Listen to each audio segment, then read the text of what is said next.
I've been thinking about putting a video out about war and what motivates people to go to war. We're facing a troubling time here with Trump agitating for a war with Iran, which would be a complete disaster. I'll put my thoughts on war in another video, but I wanted to address this meme that keeps floating around on the internet. Now, memes are, you kind of have to wonder about the source, the reason, as a student, as a teacher, as a scholar or whatever, even a amateur scholar, you got to verify the sources, look deeper into the original texts, look for the primary sources and then look to the secondary sources. So anyway, tonight I was just looking at this meme that I saw about Albert Pike. Now, Albert Pike was a Freemason. He was also apparently a Luciferian. Now, people that are not religious or part of some of these organizations, they may not understand the value or the institutions or the social structures involved in these organizations, but they may not even believe in, atheists may not believe, since they don't believe in God, they don't believe in the devil. They just think it's a story.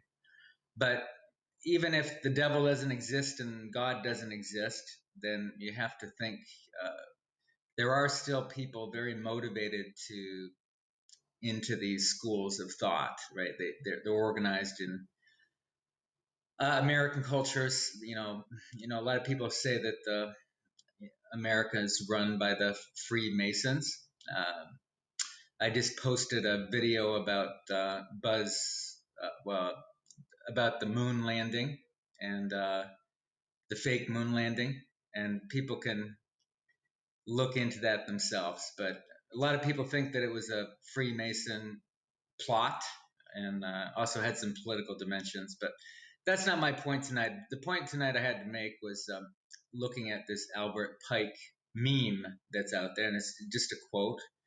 I found a little longer meme. I'll read the whole thing. Now, the reason I want to do this is because, well, first of all, I think we are facing a World War III situation. But actually, I think we've already had World War III. Now, you might argue with me on that, but a lot of people call it the Third World War. And, during my lifetime, we've been fighting the Third World War. I was born in 1973 at the tail end of the Vietnam War, and America and France and other allied powers had, completely obliterated a third world country for no apparent reason beyond this vague idea that they're fighting communism. But there was also some heroin trade involved in that, and also some geopolitical things, strategies involved. Who knows the real reason why they went to Vietnam? Nobody ever tells you that. You're just supposed to accept it. Of course, I was just a baby when it was ending and didn't have much stake in it. But an entire generation was affected by the war in Vietnam. But we've also had this silent war in Africa for many years, and a lot of strategies involved, a lot of stirring up political strife, divisions, and tribe against tribe. But a lot of that is fomented from the imperial powers, from America, Britain, Belgium, France, and other interests. They've caused a lot of death and destruction through famine and, engineered famines and a lot of other terrible genocides. Now, people think that's endemic of Africa because Africa is supposed to be this chaotic tribal place. But, you look at the real history, There's a lot of people doing a lot of work on that. It's not so clearly endemic. It's from outside, fomented by the old imperial powers that still have a lot of business interest down there. And also probably a eugenics strategy. Bill Gates has done a lot of work down there, humanitarian work, right? All right, well, I want to get back to Albert Pike because there's a lot of reading tonight, and hopefully I can read clearly. I'm not going to give a lot of commentary because I think the selections that I've chosen kind of speak for themselves. And like any literature, you can just interpret it the way you want to interpret it, and see the value in it or not. But anyway, Albert Pike, and I'll give you a little background on Albert Pike after I read this. You can look this up online. This meme is sort of a little longer than the other stuff, but I thought it was a little more, I spelled it out a little more. So, all right, well, here you go. It says the First World War must be brought about in order to permit the Illuminati to overthrow the power of the czars in Russia and of making that country a fortress of atheistic communism. The divergences caused by the agentur, or the agents of the Illuminati, between the British and Germanic empires will be used to foment this war. At the end of the war, communism will be built and used in order to destroy the other governments and in order to weaken the religions. The Second World War must be fomented by taking advantage of the differences between the fascists and the political Zionists. This war must be brought about so that Nazism is destroyed and that the political Zionism be strong enough to institute a sovereign state of Israel in Palestine. During the Second World War, international communism must become strong enough in order to balance Christendom, which would be then restrained and held in check until the time when we would need it for the final social cataclysm. Okay, so I've already said that the Third World War, we've already had it in real terms, the war against the Third World, but this was written in 1871. He's already talking about Nazism and Zionism and communism in 1871, right? Okay. All right, so this is the last part of this section. The Third World War must be fomented by taking advantage of the differences caused by the agentur of the Illuminati between the political Zionists and the leaders of the Islamic world. The war must be conducted in such a way that Islam, the Muslim Arabic world, and political Zionism, the State of Israel, mutually destroy each other. Meanwhile, the other nations, once more divided on this issue, will be constrained to fight to the point of complete physical, moral, spiritual, and economic exhaustion. We shall unleash the nihilists and the atheists, and we shall provoke a formidable social cataclysm, which in all its horror will show clearly to the nations the effect of absolute atheism, origin of savagery, and of the most bloody turmoil. Then everywhere the citizens, obliged to defend themselves against the world minority of revolutionaries, will exterminate those destroyers of civilization, and the multitude, disillusioned with Christianity, whose deistic spirits will from that moment be without compass or direction, anxious for an ideal, but without knowing where to render its adoration, will receive the true light through the universal manifestation of the pure doctrine of Lucifer, brought finally out in the public view. This manifestation will result from the general reactionary movement which will follow the destruction of Christianity and atheism, both conquered and exterminated at the same time. Okay, so those pithy words were written by Albert Pike, according to the meme. Now, remember, you have to sort of verify because it's quite easy to write a meme and then change all the language, of course. So, anyway, it says Albert Pike, August 15th, 1871. So, I did some cursory research and I found this article in the Daily Star. Now, again, a secondary source, the Daily Star, who knows who that organization is. So you can't just go to these Daily Star kind of pop culture newspapers and then realize that might be the truth. But anyway, I'll just read this really quickly. Hopefully this won't be such a long video, but it probably will end up being a little bit longer. But all right, so here we have this is written by Rory McCone, and this is March 7th, 2016. The title is Mystery 200-Year-Old Letter Revealed World War III Plans and Final Battle Against Islam. Okay. So they're battling against Islam. Obviously, that's what we've been doing in the last 15 years or so, or longer.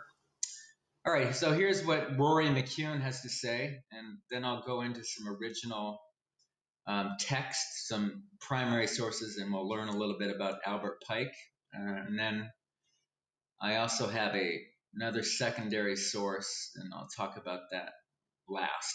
Okay, so here is this Rory McCune, and this is in the Daily Star in 2016. Albert Pike, who was a captain for the U.S. Army during the American Civil War, is alleged to have penned a doctrine to an Italian politician outlining plans for 3 global conflicts to bring a one world government. It plots how and why the First and Second Wars raged in the early 1900s and provides a chilling prophecy over a third and final battle. The letter features heavily in the book Satan, Prince of This World by former naval officer William Guy Carr.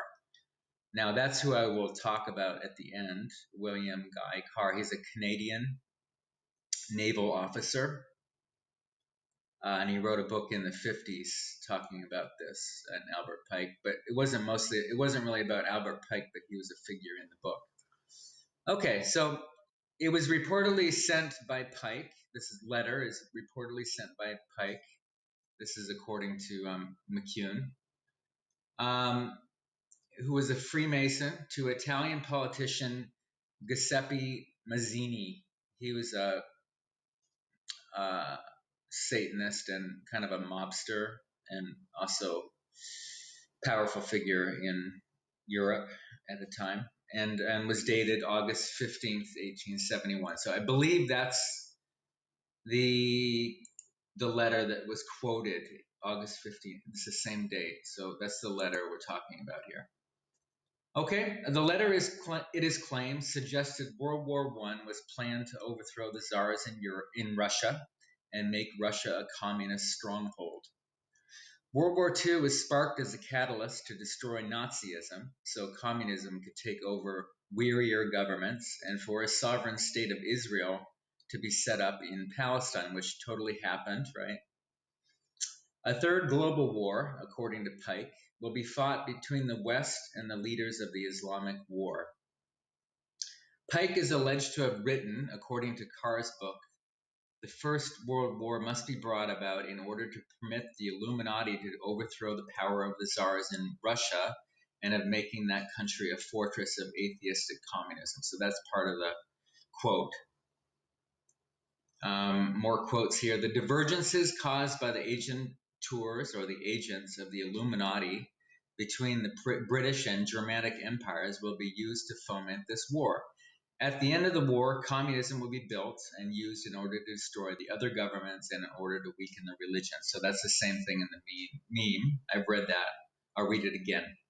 The Second World War must be fomented by taking advantage of the differences between the fascists and the political Zionists. This war must be brought about so that Zionism is destroyed and that the political Zionism be strong enough to institute a sovereign state of Israel in Palestine. During the Second World War, international communism must become strong enough in order to balance Christendom, which would be then restrained and held in check until the time when we would need it for the final social cataclysm. So that's just reaffirming the meme. Maybe whoever made the meme read this article. Who knows? The Third World War must be fomented by taking advantage of the differences caused by the agentur of the Illuminati between the political Zionists and the leaders of the Islamic world. The war must be conducted in such a way that Islam, the Muslim Arabic world, and political Zionism, the state of Israel, mutually destroy each other. Meanwhile, the other nations, once more divided on this issue, will be constrained to fight to the point of complete physical, moral, spiritual exhaustion. Okay, I'll skip through this because the rest of this, because you can read it in the meme. I'll put it in the meme. But the final solution right here is the talking about everybody will be obliged to defend themselves against the revolutionaries, and finally they'll exterminate the revolutionaries and the atheists, the nihilists, the Nietzscheites, whatever, and they will be disillusioned with Christianity, and that then they will be able to accept the pure doctrine of Lucifer. Okay. All right. So anyway, McCune says it was this letter was originally shown at the British Museum's library and was mysteriously taken down in the 1970s and never seen again. So the letter disappeared. I'm not sure how they got this information, if the letter disappeared in the 1970s or how they got the text, but maybe even if this isn't written by, it could be written by him, it could be not, who knows, but we got to verify a little bit. All right, so let me just talk about Albert Pike. Now, Albert Pike was a powerful Mason, and he was also a Confederate captain, kind of a mover and shaker in the late 1800s, and also a Freemason. Now, Freemasonry, I'm not a Freemason. I don't even really know much about it, besides that I'm sort of interested in understanding why people would get involved in groups like that. But, I think the Freemasons, all of these fraternities and sororities on campuses, and, Rotary Club and Lions Club, all these, they don't seem like they're very harmful organizations. They're sort of service organizations in cities and stuff like that. They have a lot of different groups that, they put on a good face, and probably most of the run-of-the-mill people that are involved don't really know the inner workings of the organization, and they think they're doing something. If you read Albert Pike's book, well, he's written many, many books, but I just chose one that was accessible tonight to get a bearing on some insight about it. But there's probably people that know much more about it than I do. But anyway, you look at the book, and you can see why people are drawn to it, because, people want to be different. They want to be part of included in a group, and they like being feeling like they have something that other people don't have. So I can see the allure, and the language is very seductive, and makes you feel like you're on a path to spiritual enlightenment that, is scholarly, and it's mystical, and it has a lot of elements of Christianity and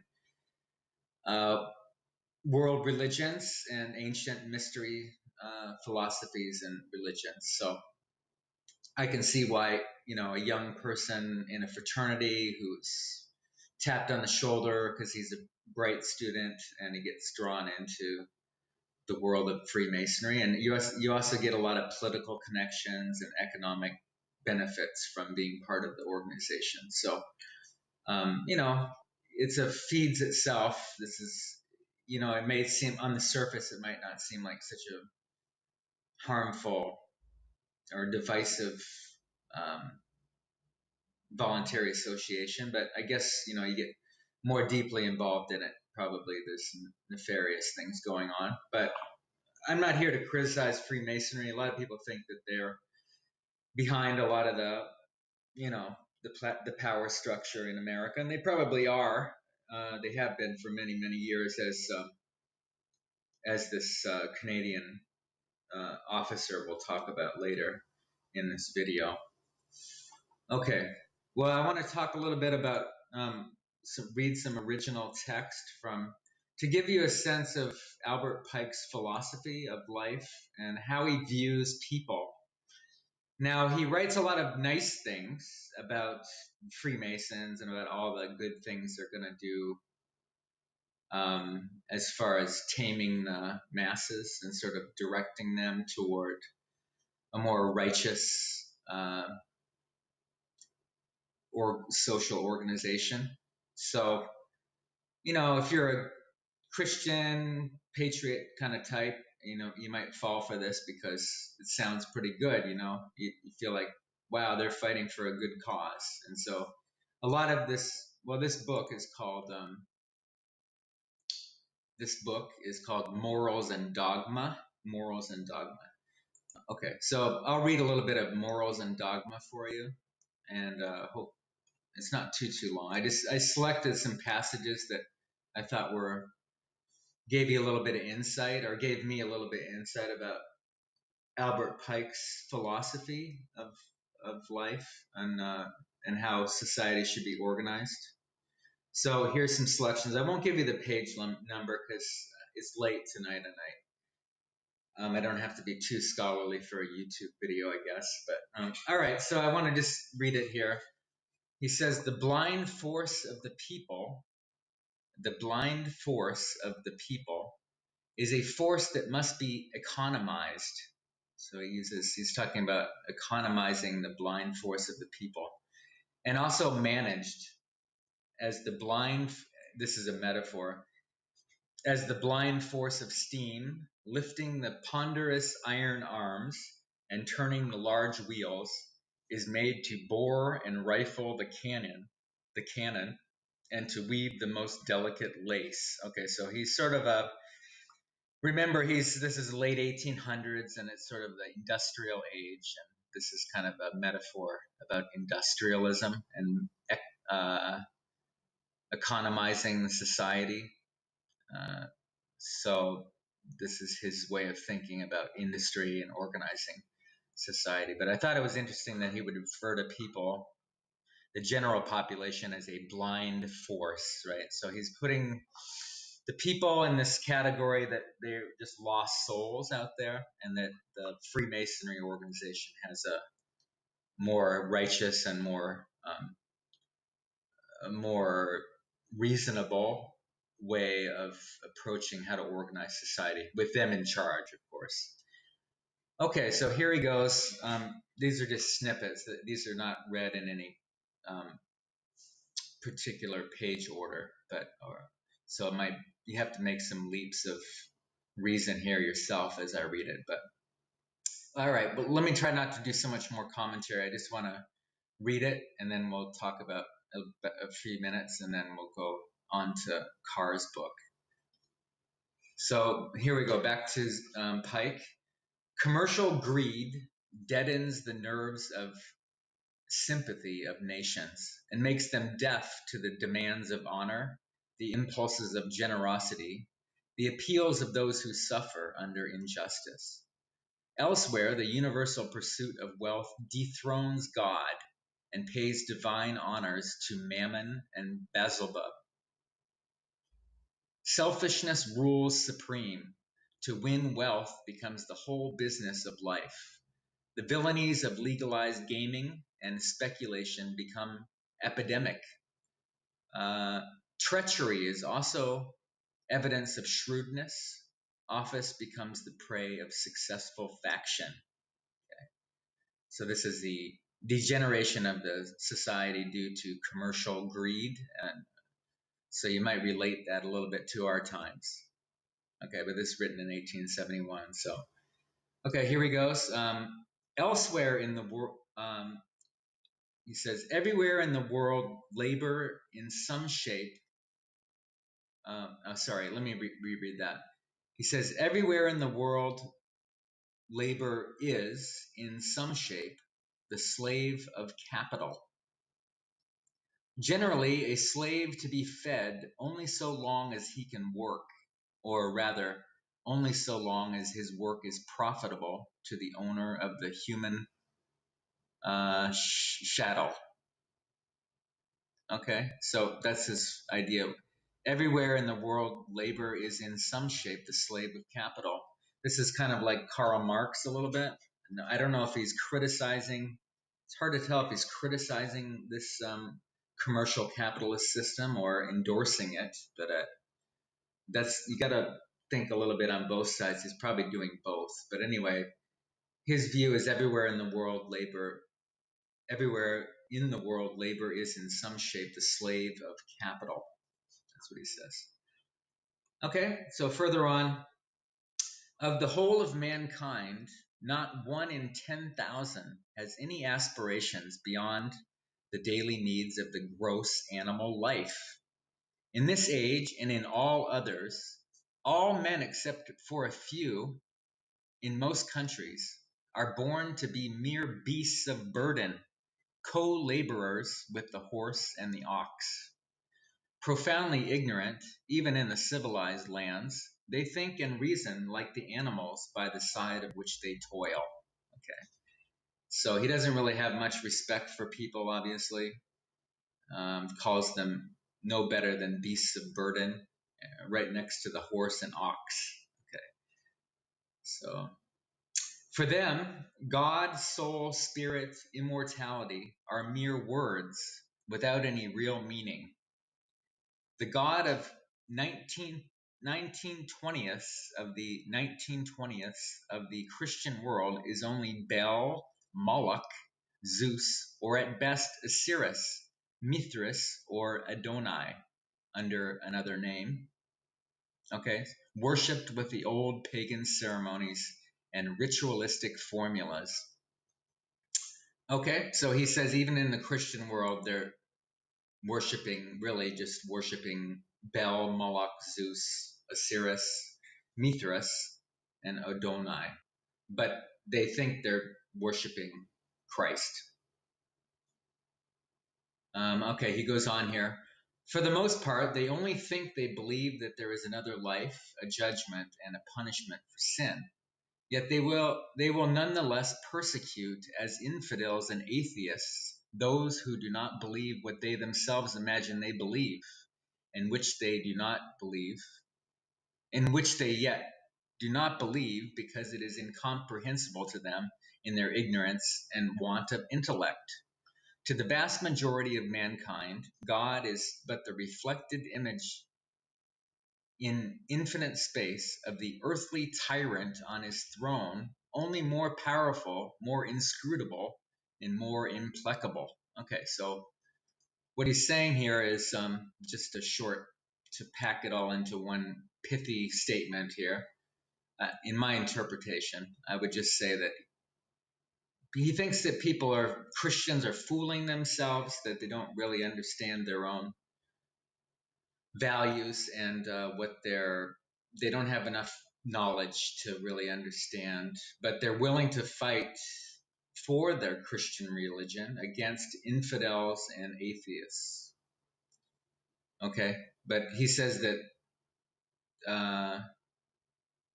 God is but the reflected image in infinite space of the earthly tyrant on his throne, whoever that is. Okay. All right, so here's this couple more passages. This is talking about war. Now, I actually chose this passage first because I was kind of interested in, like I said in the beginning, I was interested about what motivates people to go to war. But here his idea of war and the state, the reason why the state goes to war. Okay, so his idea is the sword is also the symbol of war and of the soldier. Wars, like thunderstorms, are often necessary to purify the stagnant atmosphere. He says, war is not a demon without remorse or reward. It restores the brotherhood in letters of fire. When men are seated in pleasant places, sunken in ease and indolence, with pretense and incapacity and littleness usurping all the high places of the state, war is the baptism of blood and fire, by which alone they can be renovated. It is the hurricane that brings the elemental equilibrium, the concord of power and wisdom. So long as these continue obstinately divorced, it will continue to chasten. Okay, I'll put this in the video so you can look at the words a little more closely. There's a lot to unpack there, and of course, but his main idea, I guess, is that war is not so bad because it purifies the state from its pretense, incapacity, and littleness. And it's a baptism through blood. That's what his idea is about war. So, okay, so here we go. Last couple quotes here. He says, God is omnipotent, but effects without causes are impossible. And these effects cannot but sometimes be evil. The fire would not warm if it could not also burn the human flesh. The most virulent poisons are the most sovereign remedies when given in due proportion. The evil is the shadow of the good and inseparable from it. Okay, so let me just read that one more time. God is omnipotent, but effects without causes are impossible. And these effects cannot but sometimes be evil. The fire would not warm if it could not also burn the human flesh. The most virulent poisons are the most sovereign remedies when given in due proportion. The evil is the shadow of the good and inseparable from it. Okay, so he's God and evil are shadows of each other, apparently. Perhaps that's true. I don't know. You tell me, you Christian people out there. Okay, but this is just his final statement, or the statement that I put last here. He says, constantly the people put forth immense strength only to end in immense weakness. Okay, so he's saying that always people think they're strong, they push forth in this, this valorous strength, but then they ultimately end in a state of weakness. That's his philosophy of how the human spirit gets destroyed. And they count on this, right? Because that's their plan. If you listen to that meme that I read, the quotes from the letter, he's talking about, they start off in war and strength, and then they get destroyed, and that brings them into a state of weakness, which is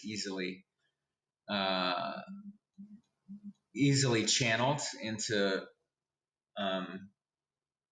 a new political or religion or any new kind of philosophy that changes gives people, promises them something different from their suffering.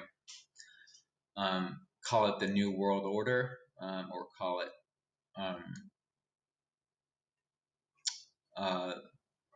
the World Revolution, government, movement.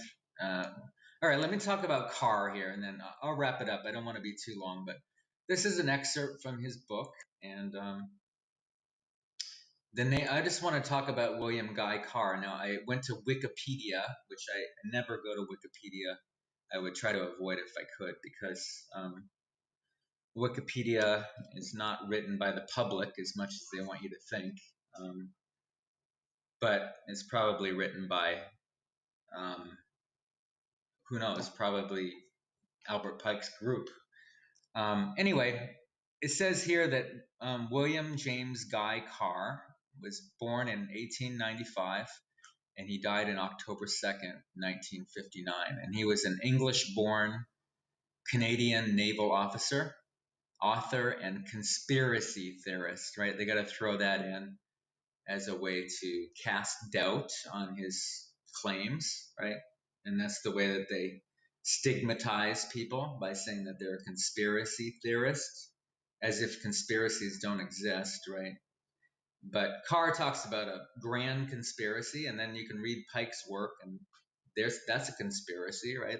The Freemasons is a conspiracy.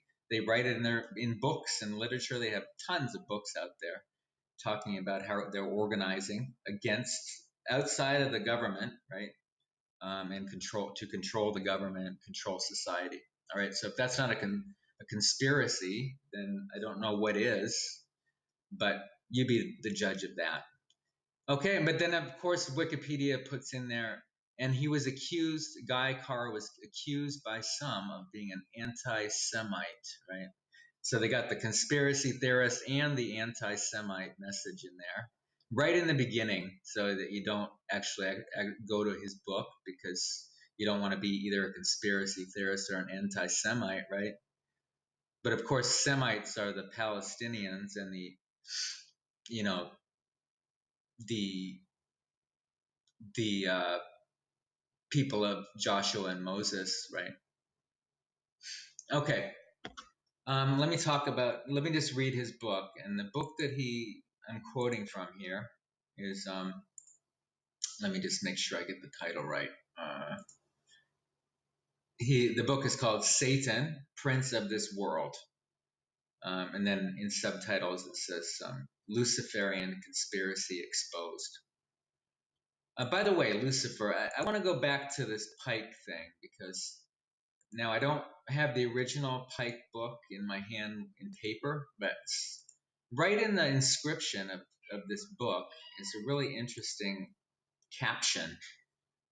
And right under it says Morals and Dogma by Albert Pike. It says the book was Morals and Dogma of the Ancient and Accepted Scottish Rite of Freemasonry, prepared for the Supreme Council of the 33rd degree for the Southern jurisdiction of the United States in Charleston in 1871. That's when this book was written, 1871.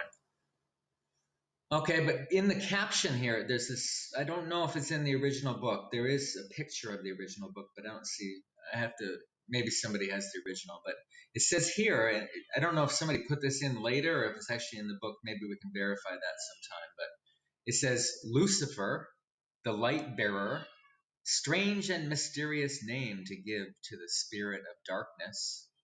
Lucifer, the son of the morning, is it he who bears the light, and with its splendor intolerable blinds feeble, sensual, or selfish souls? Doubt it not. Okay, so I'll put this in the video, and we can I'll do a screenshot. You can see how it's printed here. Now, I don't know exactly if that's actually his words, but it's strange that it would be in this PDF file that I pulled up off of Booksy.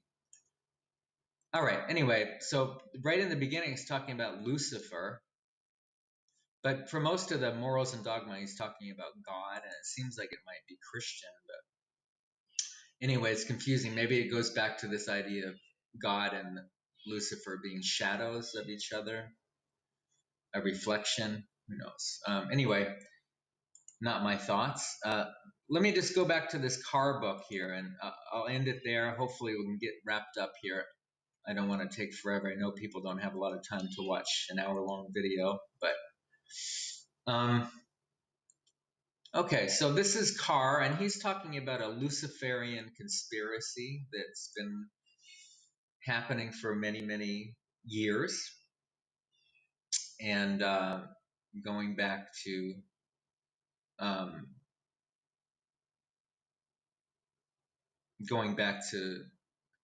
some figures that we'll talk about briefly as we go. Well, first, I'll just talk about the Illuminati. Now, a lot of people think that Illuminati is just some internet conspiracy theorist, but of course, here's a National Geographic article. National Geographic. I'm talking about Meet the Man Who Started the Illuminati. And this is talking about a Bavarian German 18th century figure named Adam Weishaupt, Weishaupt. I guess that's Weishaupt. He founded the Illuminati in the electorate of Bavaria. Okay, and he was a descendant of Jewish converts to Christianity. So he was a descendant of Jewish converts to Christianity who was orphaned at a young age. And he joined the Freemasonry group, but then he realized he didn't like it very much. And so he went his own way, and he wanted to, this article in the National Geographic magazine talks about how he was disillusioned with many of the Freemasons' ideas, but he became absorbed in books dealing with such esoteric themes as the mysteries of the seven sages of Memphis and the Kabbalah, and decided to found a new secret society all on his own. And I'll put a picture of him. So you realize that Adam Weishaupt is a real person, or at least, that's the story in the National Geographic. So he was the one that started the Illuminati, and they use that language, Illuminati. So it's not really just a crazy conspiracy internet theory, right? This is in 1748, when he was born in 1748. So, okay, so let's go back to Carr and his book about Satan, the Luciferian Conspiracy. Okay.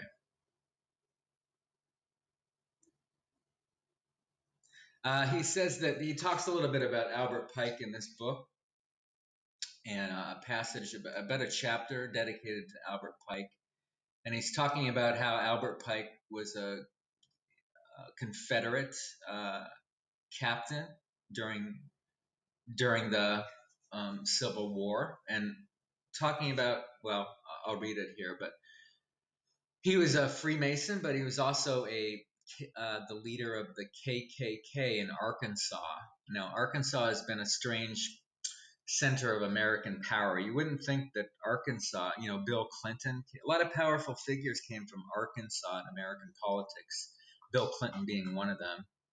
I always wondered, actually, I was born in Arkansas, but we didn't live there very long. I happened to be born there, but so I had this birthright connection to Arkansas, but interesting enough. But I always wondered in my life why, Arkansas is like considered sort of a back, if you're not from America, you wouldn't really understand, but Arkansas is sort of a backwater, thought to be sort of a redneck state, and not really bright people that live there. But, of course, that's just the stigma it has. But anyway, you wonder why there's a lot of powerful people that come from Arkansas, including, Sam Walmart, and the Clintons, and a number of other, powerful figures come from. But maybe they have some connection to Albert Pike and the Freemasons and the KKK. Who knows?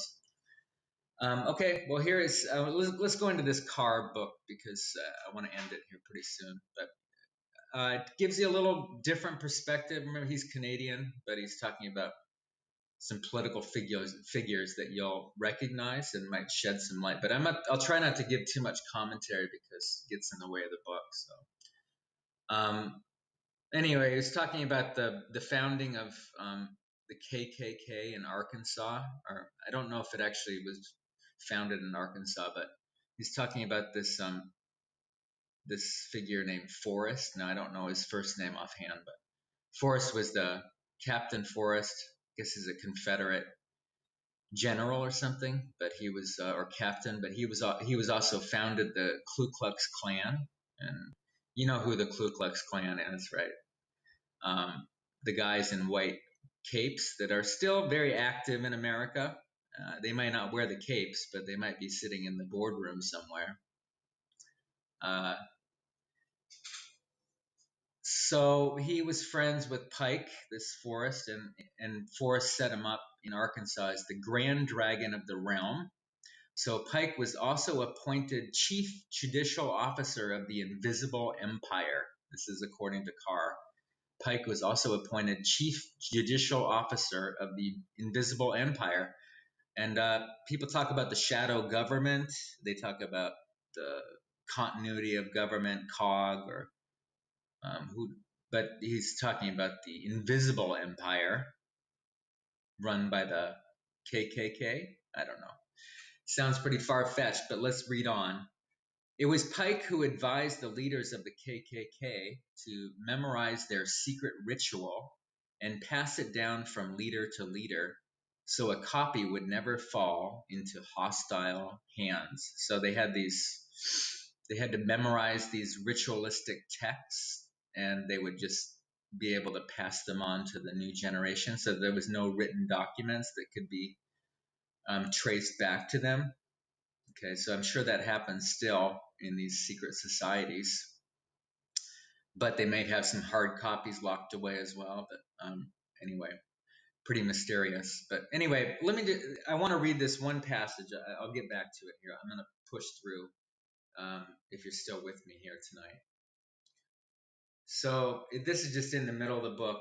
You can read the book if you want to find the passage. I won't give you the page number, but I think it's in order. It goes pretty continent, but it tells you a little bit about the history of America and Europe and some of the prominent political figures. So it starts out with Thomas Jefferson. Now, I've always been a supporter of Thomas Jefferson, actually, as a founding father. You grow up, Thomas Jefferson is supposed to be a pretty cool guy, whatever. But, I particularly liked his idea about agrarian republicanism or something like that. So I liked Thomas Jefferson until I read this, but maybe Carr is just a conspiracy theorist. I don't know. But you tell me. Okay, so here we go. We have said that Thomas Jefferson became a member of West Hop's Illuminati. This is Adam Westhop, the founder of the Illuminati. So he's saying that Thomas Jefferson became a member of the West Hop's Bavarian Illuminati. Regardless of what Americans have been taught to believe about Thomas Jefferson as a Christian and a patriot, the fact remains that he did play a leading part in bringing about West Hop's plan, which required that America be separated from the British Empire. Therefore, he was a traitor to his mother country. So Jefferson was British originally, his mother country. He became a traitor because Illuminism had convinced him that only a one world government managed by men of brains could solve the world's problems and end wars and revolutions. He felt he was justified in helping destroy Britain and her empire in the interests of world peace. So see how they bring people in, even people with good intentions. They make promises that, oh yeah, this is how we're going to make world peace, but in actuality, it leads to the destruction of your own country. It sounds familiar. Okay. Carr goes on. Exactly the same principles and feelings caused President Roosevelt, this is FDR, Franklin Delano Roosevelt, to tell Winston Churchill, Britain's prime minister, when they met on an American battleship in Agentia Bay, Newfoundland, in the summer of 1942, to discuss the National Atlantic Trade Organization, or NATO.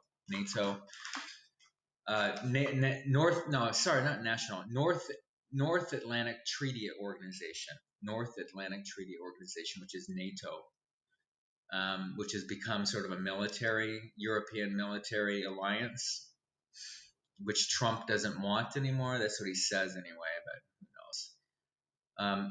To discuss the North Atlantic Treaty Organization. It is time the British was dissolved in the interest of world peace. Now, this is what FDR and Churchill discussed about dissolving the British Empire in 1942. This is during World War II. Very few people seem to realize that NATO was organized so that those who directed the world revolution movement at the top. Now they say the world revolution, Carr says world revolution movement, but we can change that to the new world order, which that's what they talk about these days, is the new world order. Now you've heard that on the internet too, but I'll put in a video at the end, George Bush Sr. talking about the new world order, and also some clips about secret societies. You can decide for yourselves why these top politicians would be using that kind of language if it wasn't true, right?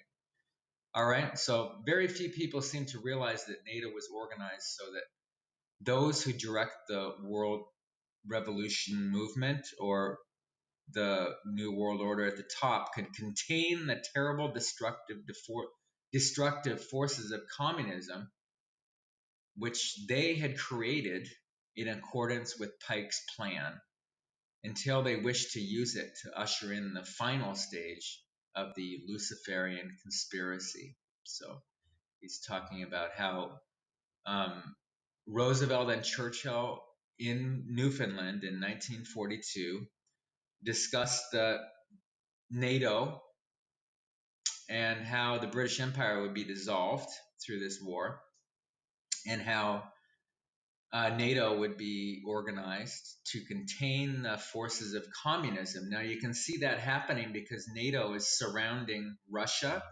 Now communism dissolved in Russia, apparently, at least on the surface.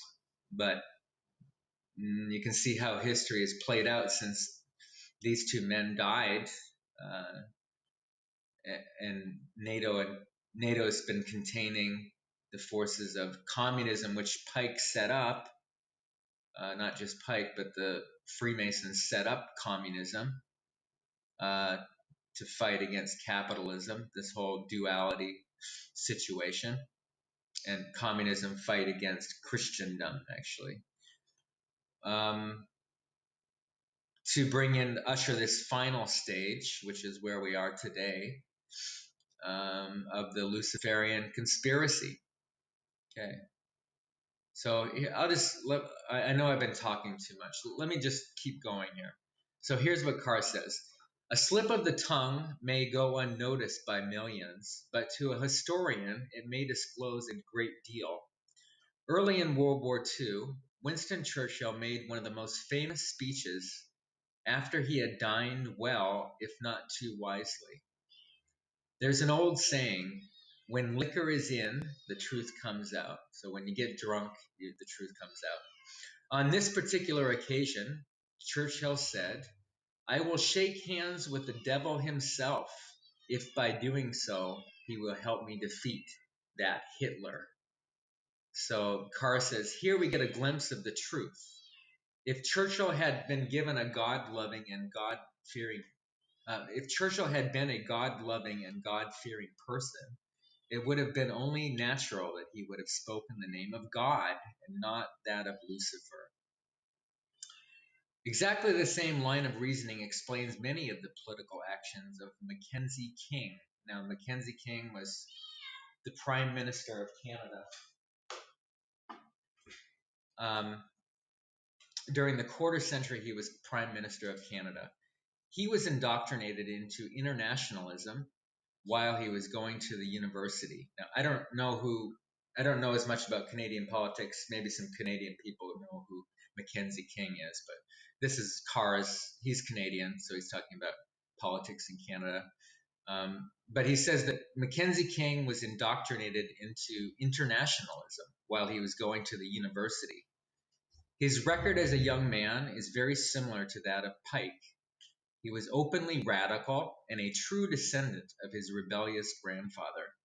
He was so utterly ruthless and unscrupulous when in Toronto University that he was heartily disliked by the vast majority of his fellow students.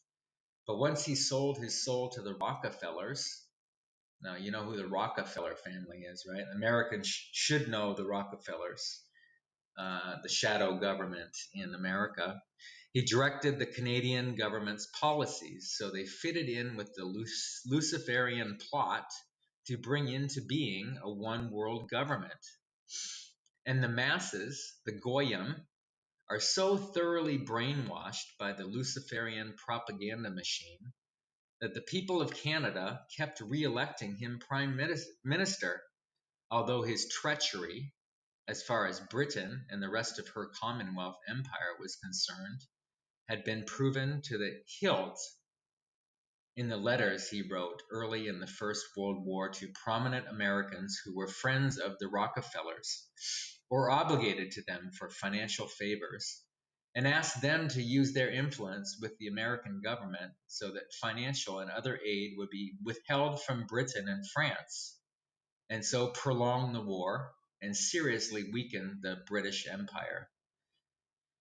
The control of the Synagogue of Satan, this is the organization, the Synagogue of Satan, has over the so-called free and independent press, in such that even as a professional journalist and author of many books, I couldn't get the truth regarding Mackenzie King and his treachery and occultism over to the public until I published Red Fog privately in 1955. So that's not really too important, but the idea is that he couldn't get his book published in the so-called free and independent press because the Satanists, the SOS, the Synagogue of Satan, apparently controls the Luciferian press in Canada in 1955. So Carr goes on, it was Thomas Jefferson who had the Illuminati symbol secretly engraved on the reverse side of the Great Seal of America.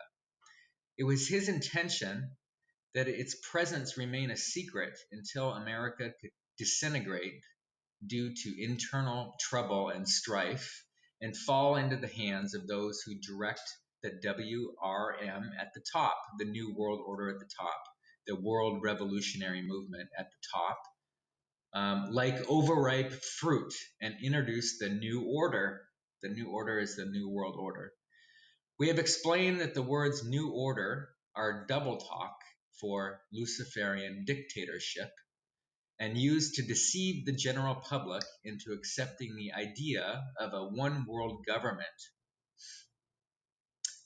Franklin Roosevelt was so sure he would introduce the New Order that he started his presidential reign by introducing his New Deal, which is New Order, New Deal, which was a version of dictatorship intended to be developed into totalitarianism as soon as the time was ripe.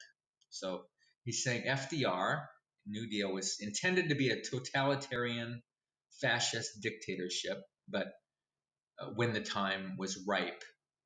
So Roosevelt was so sure he was going to be the first king despot. Now, Albert Pike talks a lot about king despots of the entire world that he brought the Illuminati symbol, the satanic coat of arms, out of mothballs and used it on the back of American dollar bills. Okay, so he's saying that the New Deal, Roosevelt, the currency from the Federal Reserve System was a Roosevelt hatched idea. They would put the satanic coat of arms, the Illuminati symbol, on the back of the dollar bill. So you can look at your dollar bill and you can see that for yourself. That's the satanic coat of arms, the Illuminati symbol. Okay. So Roosevelt was assured all those in the know, all the people that knew about the Luciferian conspiracy, was about to enter. So the reason, according to Carr, the reason he put the coat of arms on the dollar bill was that to assure all those people in the know that the Luciferian conspiracy was about to enter the final stage. The fact that Stalin, this is Joseph Stalin, double-crossed him after Yalta. Now, Roosevelt and Stalin were tight. They were working together to fight Nazism, of course. But, communism, Nazism, they were all created by the Freemasons, the Luciferians, the people, the synagogue of Satan. This is what Carr says and confirmed in other literature. Okay. The fact that Stalin double-crossed him after Yalta is the only thing that prevented his dreams from coming true. Instead of becoming the first king despot, he went insane. The reason the public wasn't permitted to see his face after his body was buried was, I am informed by good authority, because there was no face to see. His source, this is Carr's source, said Roosevelt was said to have ended his hate against Stalin, his disappointments and misery of his mind and soul, with a shotgun. Okay, well, I hadn't heard that history before.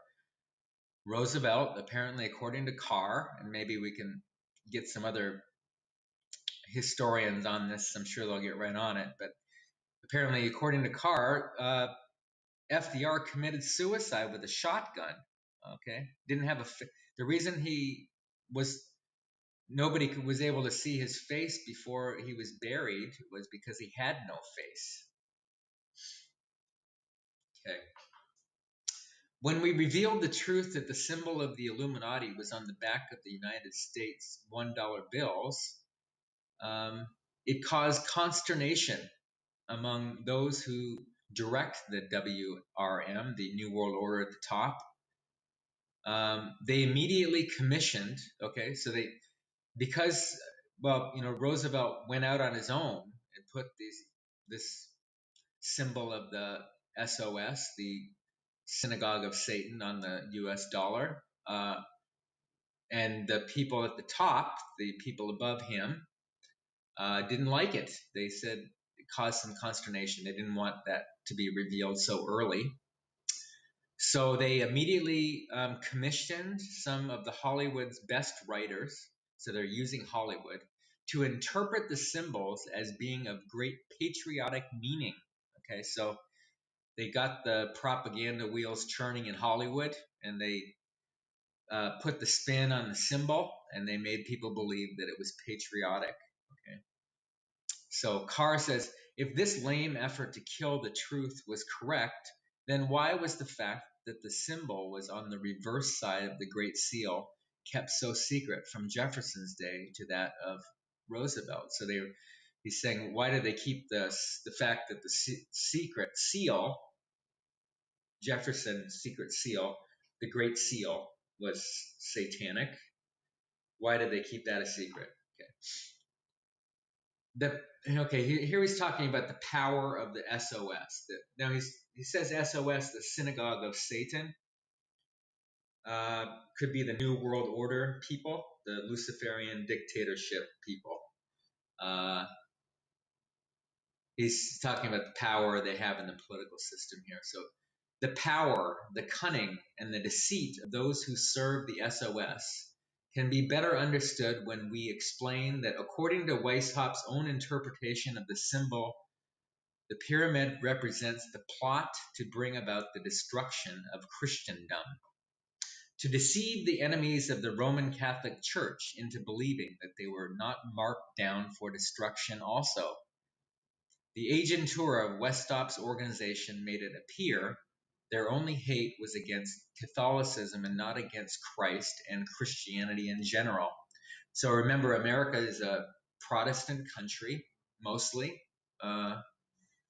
Catholicism, of course, exists too, but they spun this idea that the symbol of the pyramid was sort of an affront to the Roman Catholic Church.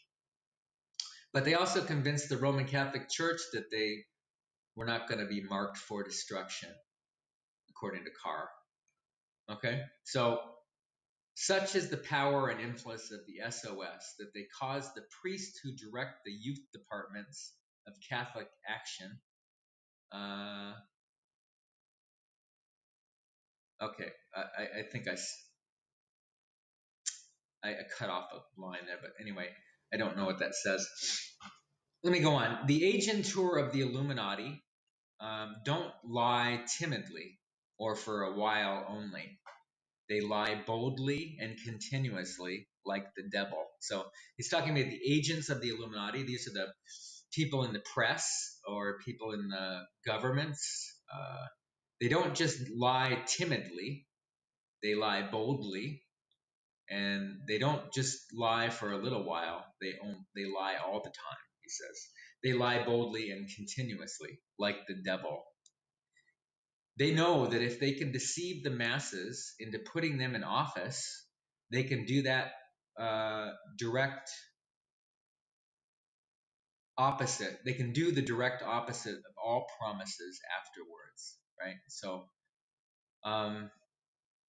they know that if they can deceive the masses into putting them in office, they can do that direct. They can do the direct opposite of all they talk about and all their promises after that. And he says, as Voltaire said, that is of no consequence. So once they get elected, they don't have to fulfill their promises. Much like Obama, right? He didn't do anything he said he was going to do. They never do, of course. Okay, not just Obama. It's not about Obama here. So we have Jefferson carrying the ball for the Illuminati politically for 1786. While Moses Holbrook looked after the dogmatic end of the Luciferian Conspiracy in the Americas during the end of the 18th and the beginning of the 19th century. So, all right, the Holbrooks, we can look into the Holbrooks later, but he's talking more modern times. He says, since then, presidential candidates have been, in America, he says, since then, since the 19th century, the presidential candidates have been selected and elected by those who direct the conspiracy at the top. Now, this is the Luciferian Conspiracy, the Freemasonry, possibly, the New World Order people. So that he says, since the 19th century, presidential candidates have been selected and finally elected by those who direct the conspiracy at the top. The masses have been made to think they elect the men of their choice, but in reality, as Weishaupt intended, they are given Hobson's choice. I'll put a little thing about Hobson's choice after this video.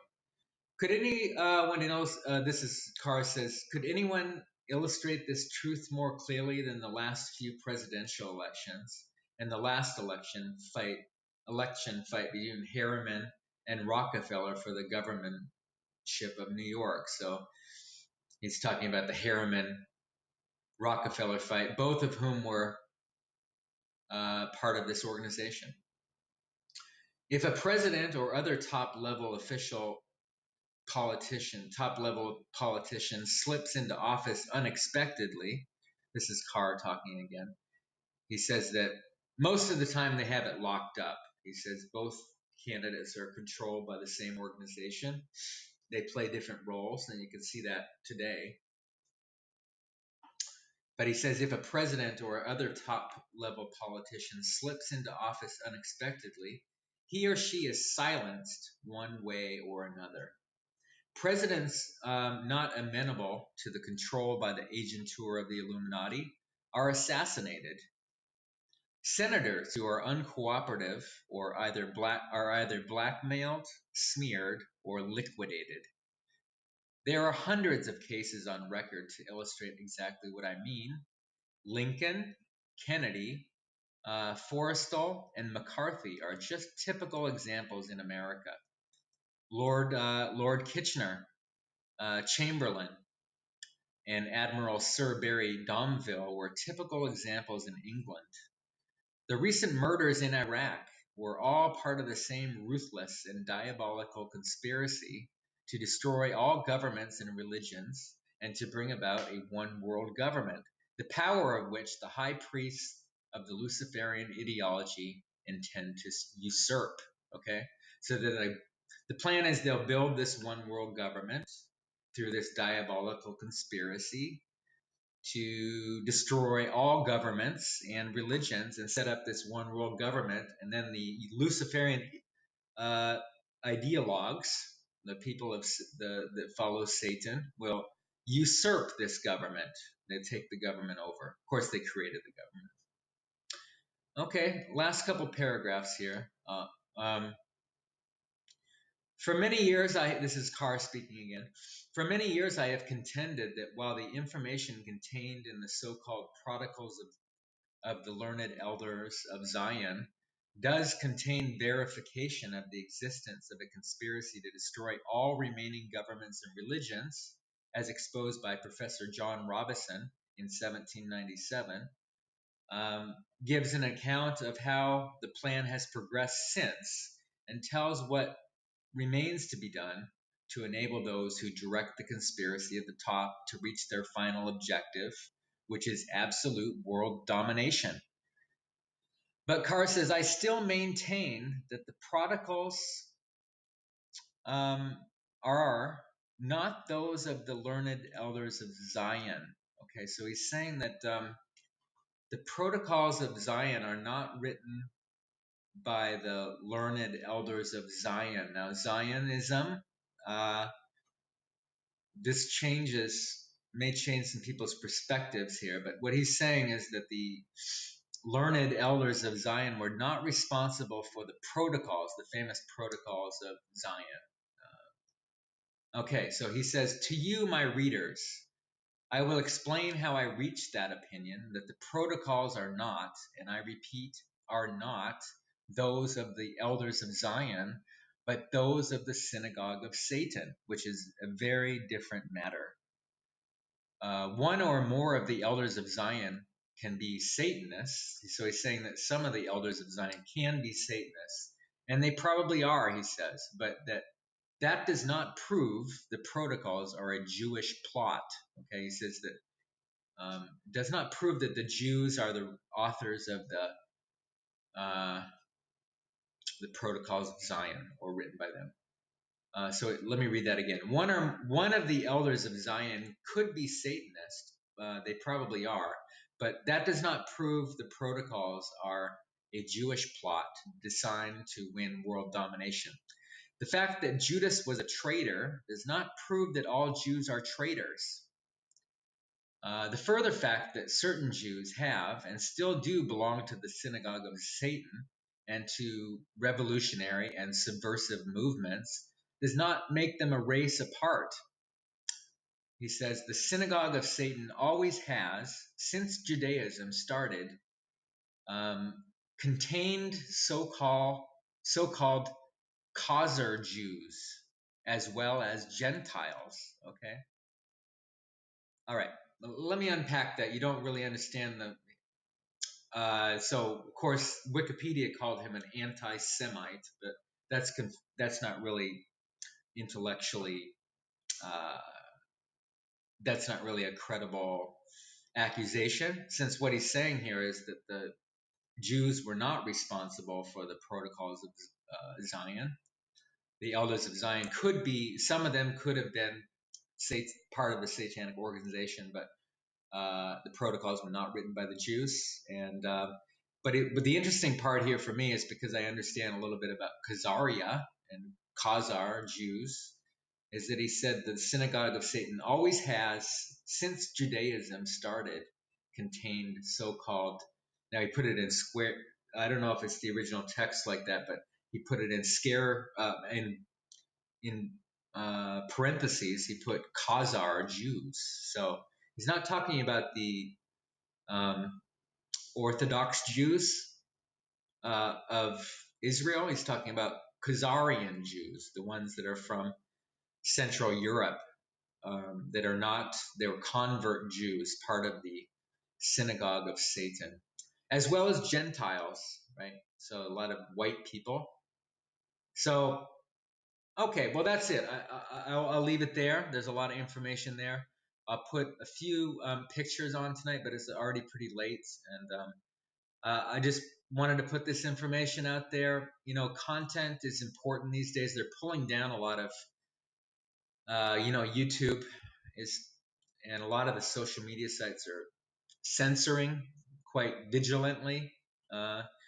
So I think that people have a responsibility to put content out there and share it and mirror content if you think it's credible, if you believe what it says, or you feel like it should be maintained on the internet. So it's the only way we're going to fight against this censorship is through multiplicity. They can't take down everything unless they take the whole site down. So if some of this information just goes like wildfire and people are making copies of it, downloading stuff and mirroring it on their own YouTube channel, there's no way they can stop it. But I'm not saying that this is the key aspect of what's going on. You can certainly interpret it as many ways as you want. I tried to use, you can't just look at a meme and believe it, but you can look at a meme and then you can kind of tap into source there and verify some things. Go back and look at some, I do a lot of academic work, and primary sources are where you have to go to verify ultimately, and look at secondary sources. But primary text, I looked at Albert Pike, and I suppose you could say that Carr's text is a primary text, but you can write it off as a conspiracy theorist. You can call him a conspiracy theorist. You can call me a conspiracy theorist, but you look at the text of Albert Pike, and you look at the National Geographic talking about the Illuminati, and these are real people. They got organizations, and the sooner we can realize this and come to terms with the fact that our society is not exactly what we thought it might be, the better. So, okay, thank you for listening. And I know it's a little long tonight at an hour and 16 minutes, but I'll end it there. Of its founders. We have before us the opportunity to forge for ourselves and for future generations a new world order, a world where the rule of law, not the law of the jungle, governs the conduct of nations. When we are successful, and we will be, we have a real chance at this new world order, an order in which a credible United Nations can use its peacekeeping role to fulfill the promise and vision of the UN's founders.